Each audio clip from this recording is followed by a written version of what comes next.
Catholic Social Teaching, Theme 5, The Dignity of Work and the Rights of Workers.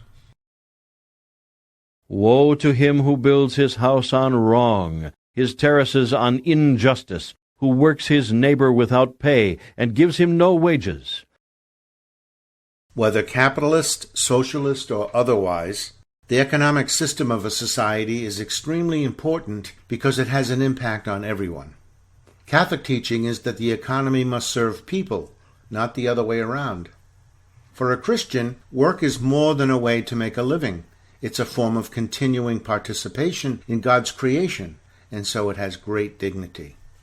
To repeat, whether you are a medical professional who heals people, an artist who paints beautiful portraits, or a sanitation worker who keeps your community healthy by collecting garbage and recycling plastics, you are participating in God's creative activity, and your work has great value and dignity.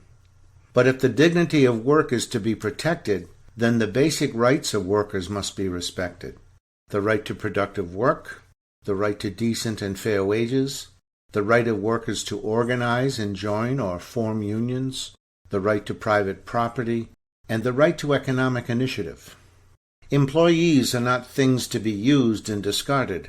They are human beings with as much dignity and value as their employers and stockholders. In the words of Pope John Paul II, all people have the right to economic initiative, to productive work, to just wages and benefits, to decent working conditions, as well as to organize and join unions or other associations. All these rights, together with the need for the workers themselves to secure them, give rise to yet another right, the right of association, that is to form associations for the purpose of defending the vital interests of those employed in the various professions. These associations are called labor or trade unions.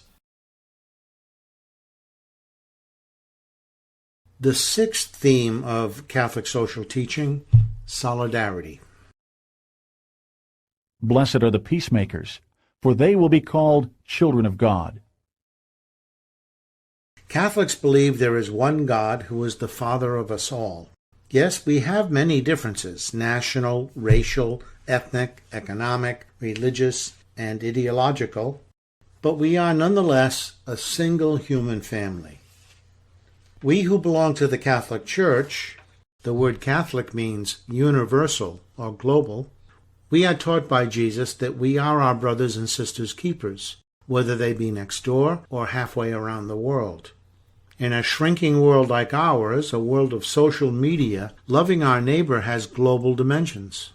The main way we express and live out solidarity with all of God's children around the world is the pursuit of justice and peace. And it is good to remember the words of Pope Paul VI when he visited the United Nations. He said, "If you want peace, work for justice." Our love for all our sisters and brothers demands that in a world filled with violence and war, we Christians must promote peace and the nonviolent resolution of conflicts. As Pope John Paul II put it, solidarity is not a feeling of vague compassion or shallow distress at the misfortunes of so many people, both near and far. On the contrary, it is a firm and persevering determination to commit oneself to the common good, that is to say, to the good of all and of each individual, because we are all really responsible for all. The seventh and final theme of Catholic social teaching, care for God's creation. The Lord God then took the man and settled him in the Garden of Eden to cultivate and care for it. We show our respect for God the Creator by our stewardship of His creation. Care for the earth is not just an Earth Day slogan. It's a requirement of our faith. The earth and all it contains and provides belongs to God, not to us. We are merely stewards or managers, not owners. And God will hold us responsible for how well we manage His earth and its resources. God trusts us to share the earth's resources and to protect His people and planet. He trusts us to live our faith in a healthy relationship with all of creation. And there are many challenges related to our stewardship today, such as air and water pollution, contamination of the soil, global warming. As Pope Francis has described in his apostolic exhortation Laudato Si, this environmental challenge has fundamental moral and ethical dimensions that cannot be ignored. May the relationship between man and nature not be driven by greed to manipulate and exploit, but may the divine harmony between beings and creation be conserved in the logic of respect and care.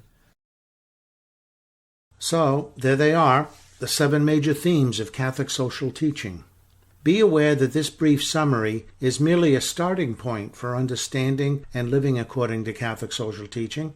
A full understanding can only be achieved by reading the documents written by popes, ecumenical councils, and pastoral letters from our bishops. Together they make up this rich tradition. For more information, see the many high school textbooks on the social teaching of the Church that are available, and visit the website of the American Bishops, the United States Conference of Catholic Bishops.